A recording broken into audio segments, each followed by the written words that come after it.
ನೋಡೋಕೆ ದೇವತೆ, ಗುಣ ಮಗು ಥರ, ಸಿರಿತನದಲ್ಲಂತೂ ಮಹಾರಾಣಿ. ಇಷ್ಟೆಲ್ಲ ಇದ್ರೂ ಏನೂ ಇಲ್ಲದೆ ಇರೋ ನನ್ನಂಥವನ್ನ ಇಷ್ಟಪಟ್ಲು. ಅಷ್ಟು ಹಾಲಿನಂಥ ಮನಸ್ಸು.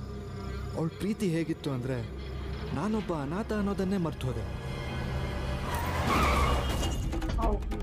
ರಿಟರ್ನ್ ರನ್ ಕೇಸ ಯಾರ್ಗ ಕುತ್ಬಿಟ್ಟನ? Oh my god.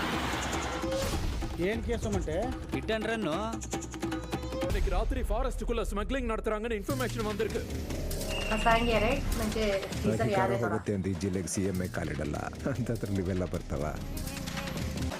ದಸರಾ ನಡೆಯೋ ಜಾಗ ಚಾಮರಾಜನಗರದಿಂದ ಬರೀ 60 ಕಿಲೋಮೀಟರ್ ದೂರದಲ್ಲಿದೆ. ಮಿಸ್ ಆಚಿನ ಎತ್ತಿನ ಪೇರು ಉಯಿರು ಹೋಗುಮೋ ತಿಳಿಲ್ಲ. ನನಗಂತೂ ಈ ಬಸ್ ಯಾವಾಗ ತಲುಪುತ್ತೋ, ನಿನ್ನ ಯಾವಾಗ ನೋಡ್ತೀನೋ ಅನ್ಸ್ಬಿಟ್ಟಿದೆ ಗೊತ್ತಾ.